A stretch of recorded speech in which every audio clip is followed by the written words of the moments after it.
Hey everyone, welcome back to my channel. So today I have another L'Oreal review for you. Today we're going to be talking about the L'Oreal True Match Lumi Liquid Glow Highlighter and the True Match Lumi Powder Glow Illuminator.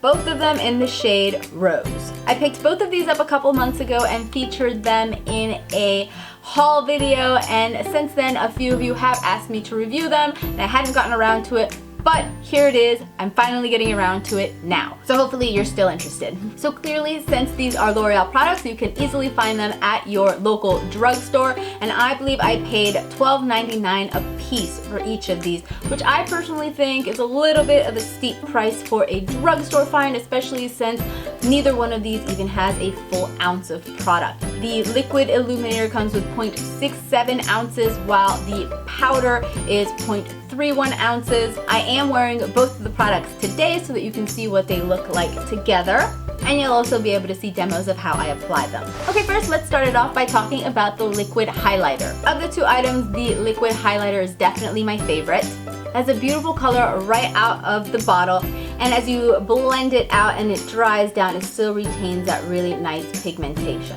Interestingly, compared to, for example, the Becca Rose Gold highlighter, I find that the L'Oreal Lumi version is a little bit more golden and yellowish. I'm hesitant to say that it blends easily and that it's easy to work with, because I certainly didn't find that to be the case. That being said, the best way that I found to apply this was with a small stippling brush, kind of like this one by Delium Tools, because what I did find when using this is that because it is a liquid product, it can move your other makeup around if you're trying to apply it over, for example, your foundation and your powder, which generally that's when I apply my illuminator, especially this one, because the pigmentation, especially for my skin tone, means that I end up wearing it more like a highlighting blush than I do just as a highlighter alone. So what I did find is that when I tried to apply this with my fingers and kind of like pat it in and blend it, the makeup that I had on underneath would shift and move around, which then ended up making my cheek area look a little bit streaky, and it just wasn't flattering. But when I apply it with a stippling brush, I have better control, and then I end up kind of like pressing it into the skin and blending it in circular motions at the same time, which helped keep it from shifting any other makeup around. So it is a little bit tricky. It's not going to be the easiest product to use, but once you get the hang of it, you do end up with a really pretty finished product. Once I apply it, blend it, and it sets, it stays put and lasts for me throughout the entire day.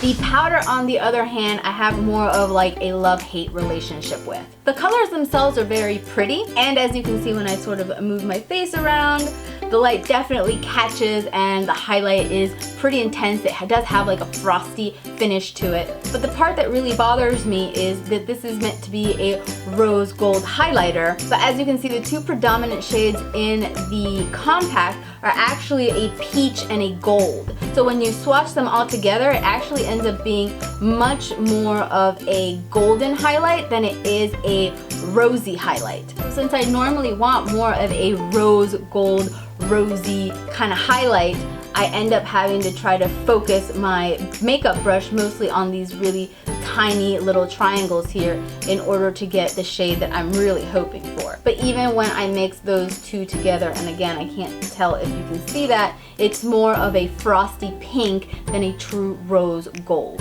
Now I apply this with a fan brush that I swirl around on all of the colors, and then I predominantly apply it to the high points of my cheeks and blend it to my nose, the bridge of my nose, above my lip, right under my lip, and sometimes right here on the forehead. However, I either use a really light touch or skip highlighting my forehead with this altogether, because it is a really frosty finish. So I just tend to find that it's a little bit too much frost for the forehead area. I generally like to concentrate this on the tip of my nose and on the high points of my cheeks. So overall, I found these to be pretty good, but not great. If someone asked for a drugstore recommendation on a rose gold highlighter, I would steer them more towards the liquid version than I would the powder version. I don't think I would be repurchasing this again. Alright guys, there you have it. That was my experience using the L'Oreal True Match Lumi highlighters in the liquid and powder in the shade Rose. Comment below and let me know if you've tried these as well, if you had a similar experience to mine,